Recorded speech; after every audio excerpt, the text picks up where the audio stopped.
My own brothers died tragically as well, truth be told.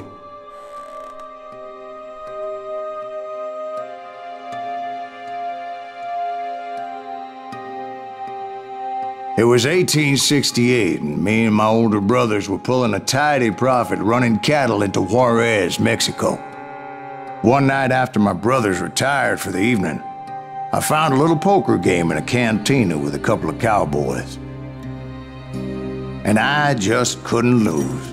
I even won an old Spanish coin that had to be 100 years old.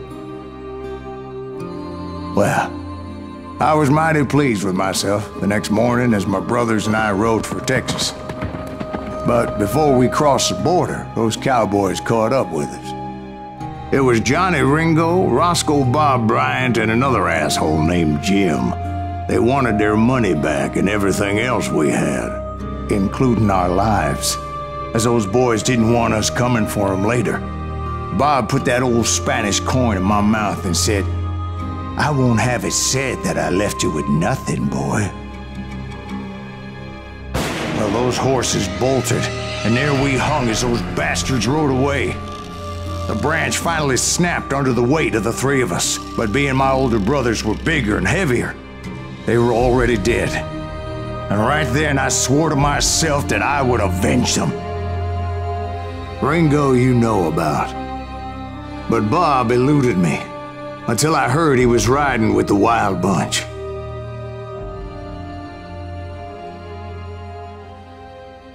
I'd been on their trail for months, ever since they left their hideout in the Bighorn Mountains. Led by Butch Cassidy, they were a loose association of outlaws who robbed banks and trains from Colorado to Montana.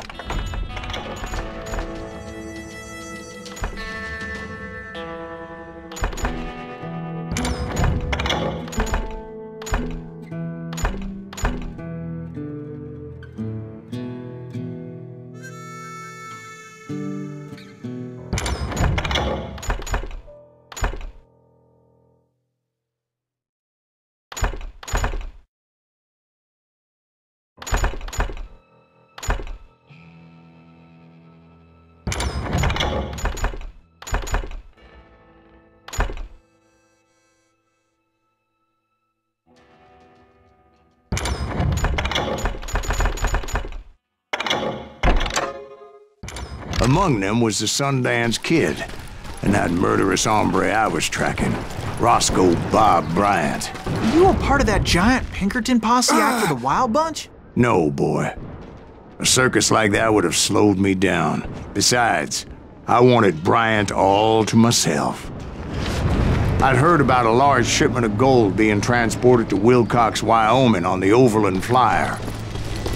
They blew the bridge with the intention of forcing the train to stop. Well, I assumed the Wild Bunch was likely in the still intact part of the train high above. I was determined to make that sumbitch Bob pay for what he did to my brothers.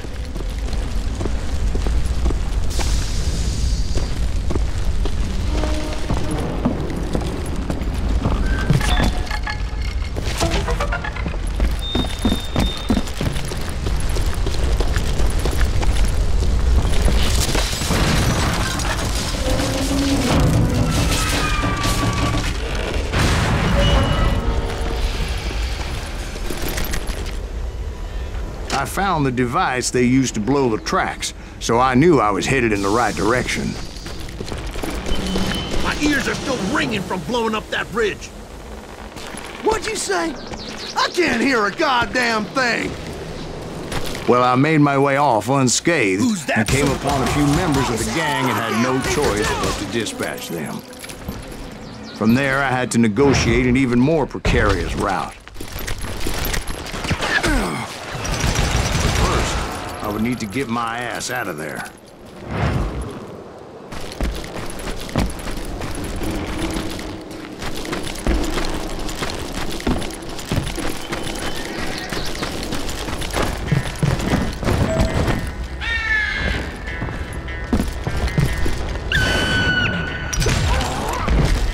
I jumped from the frying pan into the fire as the train was clearly fixing to fall.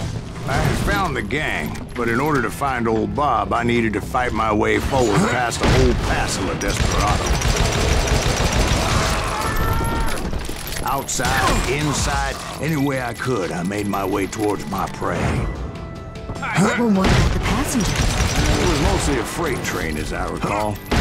There were no passengers aboard that day.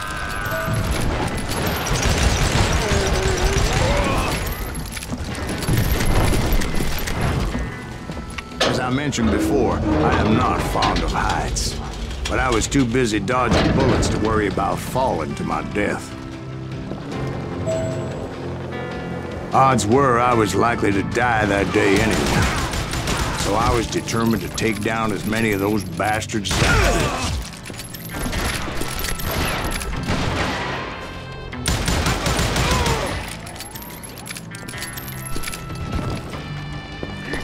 At times, it was like shooting ducks in a shooting gallery. The only difference is these damn ducks shot back.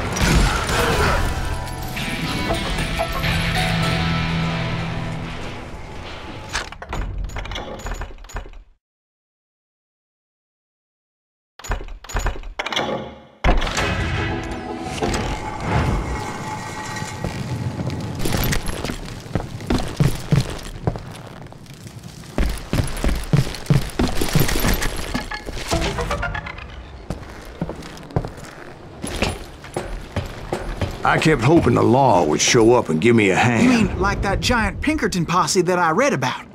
Did they come riding in, guns a-blazing to help?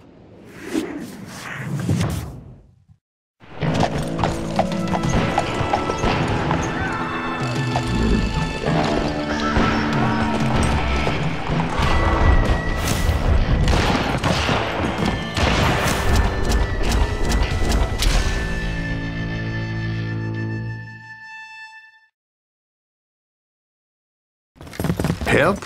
From the Pinkertons? No, son. I had to fight the Wild Bunch all by my lonesome, as usual. Who the hell is that?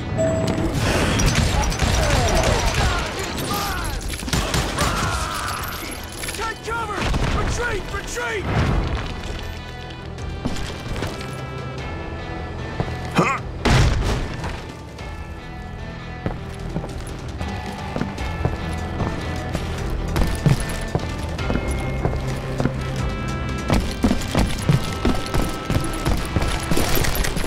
Everybody! Now you're dead.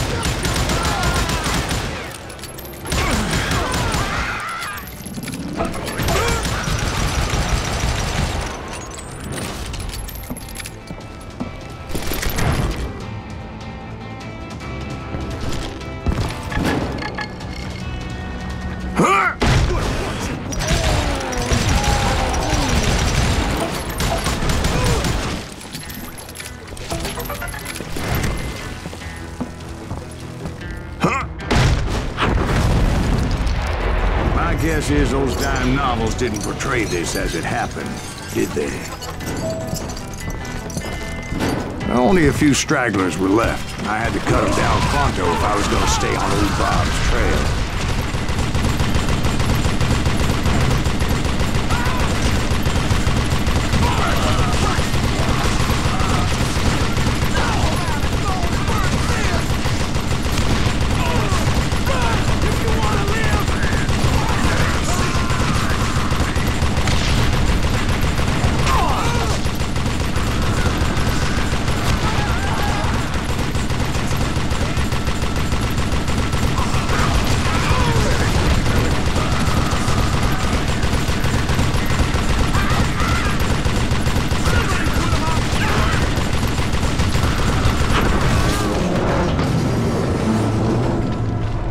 Once I silenced all those guns, I went searching for my nemesis, determined to finally have my justice. But the only survivor who welcomed me was George Flat-Nosed Curry. Who was he? The fastest gun in the gang.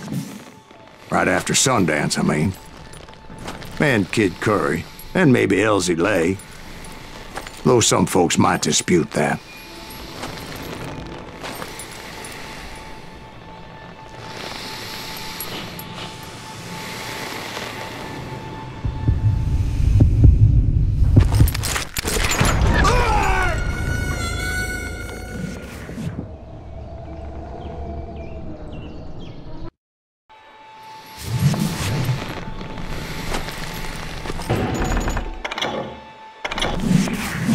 The fastest gun in the gang.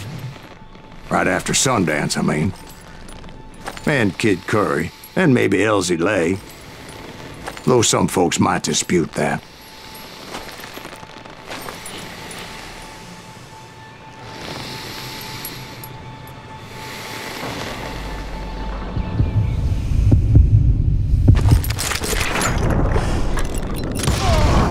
On that very same day, Butch Cassidy and the Sundance Kid decided to leave the Wild Bunch behind and decamped for South America.